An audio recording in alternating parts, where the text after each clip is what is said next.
శ్రీ సచ్చిదానంద సద్గురు సాయినాథ్ మహారాజ్ की जय। శ్రీ సచ్చిదానంద సద్గురు అలివేలు మంగమ్మ సహిత భరద్వాజ మహారాజ్ की जय। జై సాయి మాస్టర్। శ్రీ గురుని అంతర్ధాన లీల రచన ఆచార్య శ్రీ ఎక్కిరాల భరద్వాజ। బహుధాన్య నామ సంవత్సరము ఉత్తరాయణ పుణ్యకాలము। సూర్యుడు కుంభరాశిలో, బృహస్పతి కన్యారాశిలో ప్రవేశించారు। శిశిర ఋతువు మాఘమాసము, కృష్ణపక్షము, పాడ్యమి శుక్రవారం। శ్రీగురుడు నృసింహ సరస్వతి స్వామి తనతో కలిసి వస్తున్న నలుగురు శిష్యులు అంటే సాయందేవుడు, నందిశర్మ, నరహరి కవి, సిద్ధ సరస్వతులతో శ్రీశైలం వద్దనున్న పాతాళగంగ వద్దకు చేరారు। అక్కడ స్నానం చేసి నలుగురు శిష్యులను పుష్పాసనం సిద్ధం చేయమని శిష్యులను ఆజ్ఞాపించారు।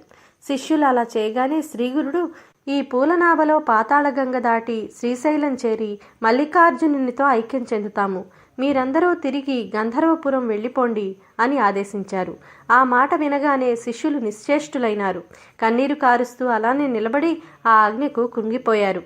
అంత శ్రీగురుడు వారిని ఓదారుస్తూ, ప్రియ శిష్యులారా, మీరు దిగులు పడవద్దు, మీరు గంధర్వపురం వెళ్ళండి, అక్కడ ఎప్పుడు మీకు మా దర్శనం లభిస్తుంది। భక్తి లేని వారికి కనిపించక భక్తులకు మాత్రమే దర్శనం ఇవ్వదలిచి మేమక్కడ గుప్త రూపంలో ఉంటాము। మేము ఆనంద నిలయానికి వెళ్తున్నాము। మేమచ్చటికి చేరగానే అందుకు గుర్తుగా 4 తామర పువ్వులు ఈ నదిలో కొట్టుకుని వస్తాయి।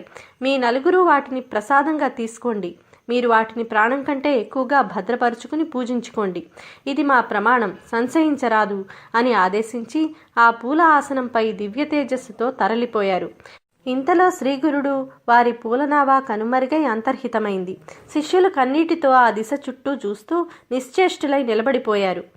ఇంతలో కొందరు వేస్తలు ఆ శిష్యుల వద్దకు వచ్చి, అయ్యా అయ్యా, మేము నది అవతలి ఒడ్డున ఒక స్వామి తూర్పు వైపు వెళ్తుంటే చూశాము, వారి కాళ్లకు బంగారు పాదుకలున్నాయి, కాషాయ వస్త్రం ధరించారు, చేతిలో దండము ఉంది, ఆయన మాతో మీరు వెళ్ళి మా శిష్యులతో మేము మీకెదురైనట్టు చెప్పండి, 4 పువ్వులు నదీ జలాల్లో కొట్టుకుని వస్తాయి, అవి తీసి వారికి ఇవ్వండి, మా పేరు నృసింహ సరస్వతి, మేము స్థూల రూపంలో కదలీవనం వెళ్తున్నాము, కానీ గుప్త రూపంలో గాణగాపురంలోనే ఉంటాము, అక్కడ ఎప్పుడూ మా సేవలో నిమగ్నమై ఉండమని చెప్పండి అని చెప్తున్నంతలో 4 పువ్వులు నదీ జలాల్లో కొట్టుకుని రావటం కనిపించింది।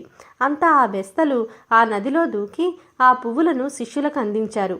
పూలు తీసుకుని ఆ శిష్యులు కళ్ళకద్దుకుని గంధర్వనగరం మఠంలోనికి చేరుకున్నారు। శ్రీగురుని సాగనంపిన అక్కడి ప్రజలు మాట్లాడుకుంటూ మఠం చేరుకుని చూసేసరికి శ్రీగురుడు యథాపూర్వం తమ స్థానంలో కూర్చుని కనిపించారు। అందరూ ఆశ్చర్యచకితులై నమస్కరించేసరికి శ్రీ నృసింహ సరస్వతి స్వామి అంతర్హితులైనారు। అంతటితో ఆ గ్రామస్తులకు ఆ అవతారమూర్తి సామాన్య మానవునిగా సంశయించడం ఎంతటి అపచారమో అర్థమైంది। అందరూ ఆ సర్వగతునికి సాష్టాంగ నమస్కారం చేసుకుని తమ ఇళ్లకు వెళ్ళిపోయారు। ఆ పువ్వులు ప్రసాదంగా పొందిన శిష్యుల్లో ఒకడైన సిద్ధ సరస్వతి తన మనసును గురుపాదాలపై నిలుపుకుని శ్రీగురు చరిత్రను కూర్చి ఈ జగతికి అందించారు। శ్రీగురు చరిత్ర ఇహంలో పురుషార్థాలను, తదుపరి పరమార్థాన్ని కలిగించే గ్రంథరాజము। దీని పారాయణ వలన సుఖము, పవిత్రత, శాంతి కలుగుతాయి, పాపాలు, రోగాలు నశిస్తాయి। అనసూయా గర్భరత్న భోగ మోక్ష సుఖప్రద శ్రీపాదవల్లభ పాతు శ్రీ నృసింహ సరస్వతి। శ్రీ దత్తాయ గురవే నమః। శ్రీ సచ్చిదానంద సద్గురు సాయినాథ్ మహారాజ్ की जय।